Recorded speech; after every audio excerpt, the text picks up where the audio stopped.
Good day, everyone. This is Esther reporting. A Philippine Air Force helicopter crashed during a disaster response mission. The aircraft was on its way to deliver relief goods to flood-hit areas when it lost contact due to the bad weather. Authorities are now investigating the cause of the crash. The nation mourns the loss of the brave Air Force members who give their lives in service. Esther keeping you informed, reporting for your Community News Update.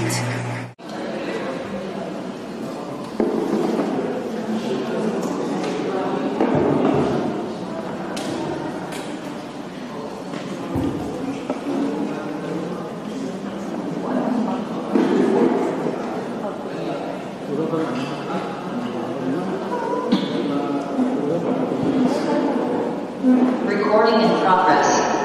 Sirs, ma'am, good morning and welcome to the Philippine Air Force. We really appreciate you joining us here today and also those who are joining us via Zoom.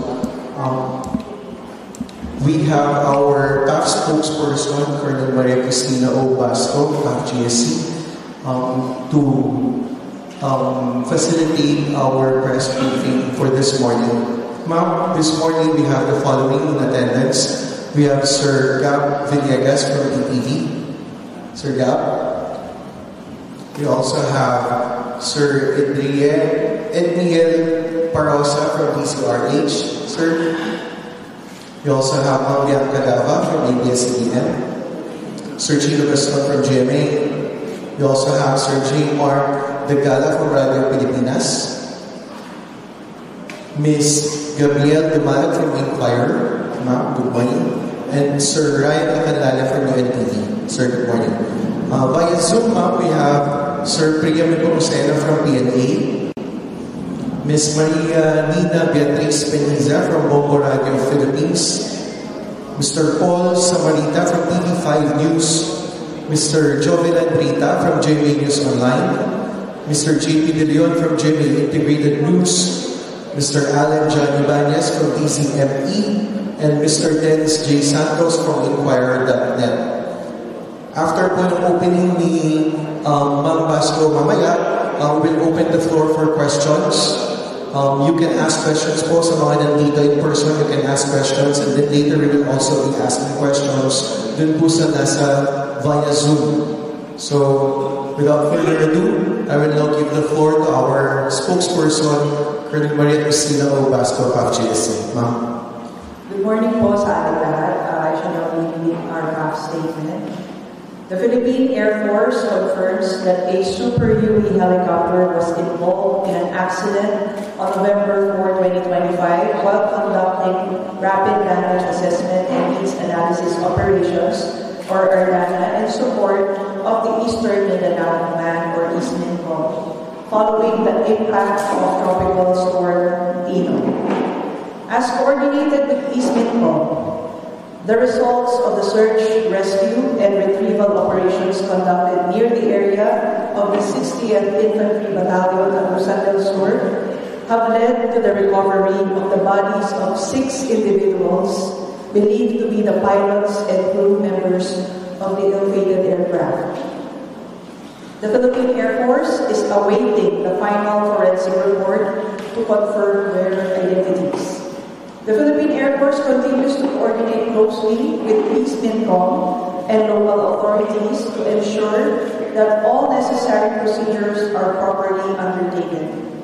Recovery efforts remain ongoing to secure the crash site, and a thorough investigation has been initiated to determine the cause of the accident. The Philippine Air Force expresses its deepest concern and sympathy for the families of the pilots and the crew, and assures them of its full support and assistance during this difficult time. Proper notification and counseling of the families are being handled with utmost care and respect.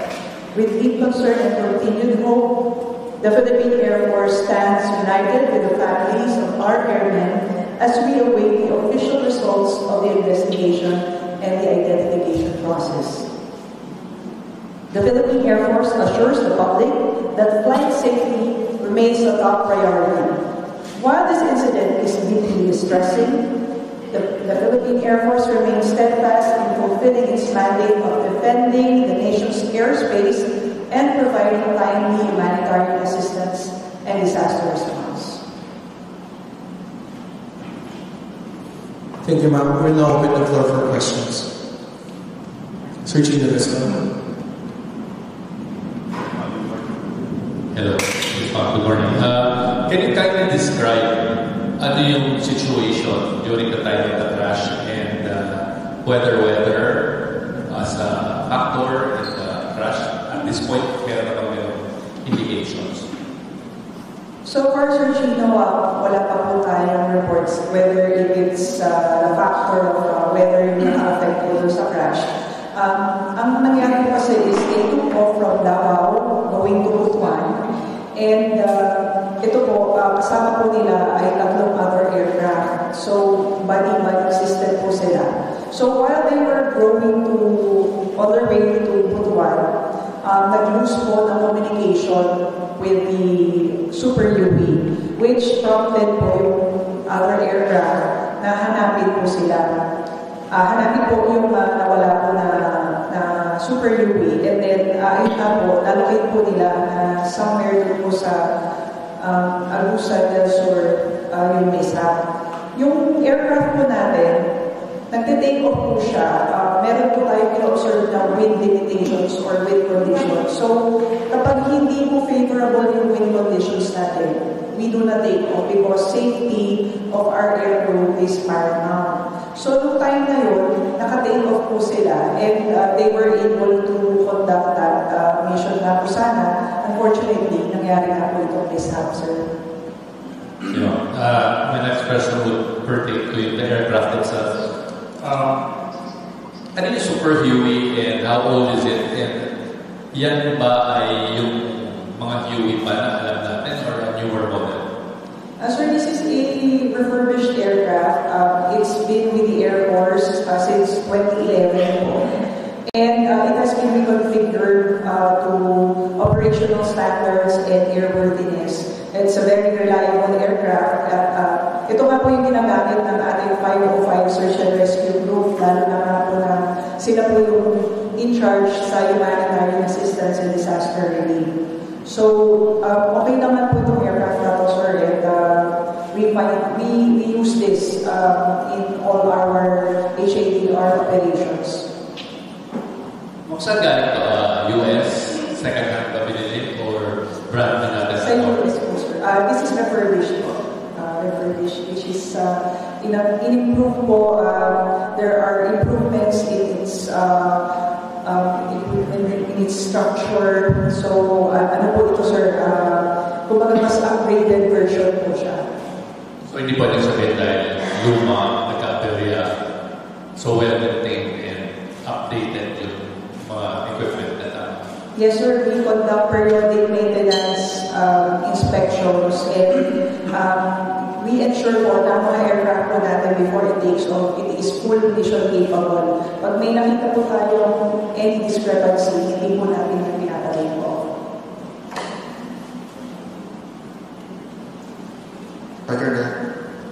Ma'am, pinagit natin yung factors tungkol dun sa weather, tapos yung technical aspect ng aircraft. Sinisilip din ba natin o hindi ba natin sinasabi yung ayaw mo natin pamitin pero possibility of human error doon sa incident? Sa ngayon po, sir, that is also among the factors. However, we cannot pinpoint exactly as of now kung ano po yun hanggang hindi po natatapos yung investigation. Kasi nga po, kagaya nga po sabi ni Sir Gino, yung nga po yung weather, and also maybe it could also be the technical, mechanical aspect. So, ayun po yung masusing pag-aaralan ng ating mga aircraft investigators so that we would know the cause of the mishap.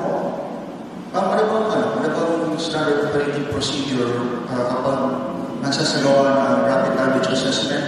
Kasi I understand kung may signal number kung nakataas during the time na mag-take off yung mga choppers. Baka lang pwede na elaborate para sa akin. Although binagin mo na kanina initially. Sorry po, sir. Ano yung rule or standard procedures bago payagan yung rapid damage assessment? Kasi tama ba mukhang may signal number pa during the time na mag-take off yung mga choppers or helicopter? Sir, yung yung SOP po natin, we observe the weight limitations. Ito po mga aircraft po natin, iba-ibang types po yan. So, meron po yung mga in-observe na factors na weight limitation, allowable take-off.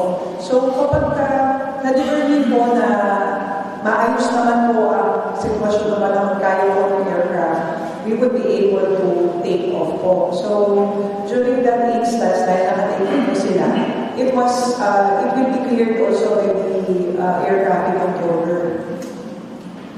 Not to take the blame on anyone, pero maliban doon sa pag-ground natin sa mga asset, meron tayong tinitignan na command responsibility or similar dito po sa incident na ito. May mga sinisip pa tayong inimbestigahan na possibly of officers or nagiging ng low signal for the operations? As far as we're concerned, this is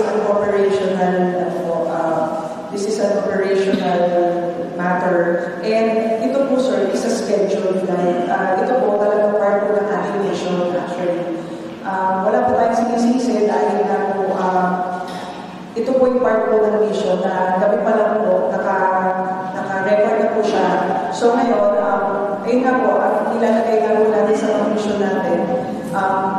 Kung matutuloy siya, naka-schedule na po siya, and then doon po sa last part is weather permitting. So we always consider, hindi po natin sinabi na kunyari po meron po tayong mission, you really have to fly in kahit anong mangyari. We take the safety of our air crew very seriously, and we allow the flights basta maayos lang po yung parameters, which is the wind condition is okay and the aircraft is also fully mission capable. Ayun po, sir.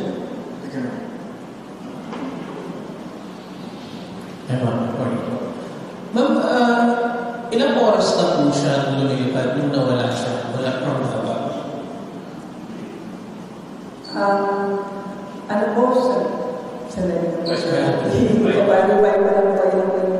Ilang oras na siya na? Gano'n nakatagal siya lumilipad nung nawala siya? Nung nawala yung... From their take-off, sige, we'll take the details to you, sir. Ma'am, yung lugar kung saan bumagsak siya, ano yun? Residential ba o bundok talaga? Parang nasa gilid po siya, sir, ng bundok eh. So, wala pong patan na area. Medyo, marami pong vegetation. So, ayun po yung initial findings na kaya po, nung nilocate po siya, diba? Kasi nga po magkakasunod po sila.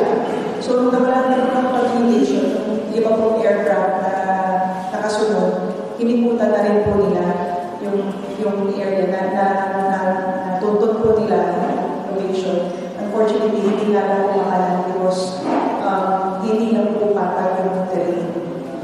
Pero malapit po yun sa residential lang. Kasi yung mga video, may mga residente na nandoon. Ayun lang po, sir, hindi lang po natin ma-confirm ba what is confirmed is wala naman po tayong na-apektuhan or natamaan po na ibang facilities or ibang casualties po sa barangay. Ma'am, sa ngayon, ano na po yung status ng iba bang POA chopper natin na kasama niyo? Ano po, sir, yung kagaya po ng Super UV, yung safe aircraft type, they are grounded. So, pending their sort of investigation, ito po yung naka-ground na. However po, yung iba nating aircraft, kagaya po ng Black Hawk, yung Sokol,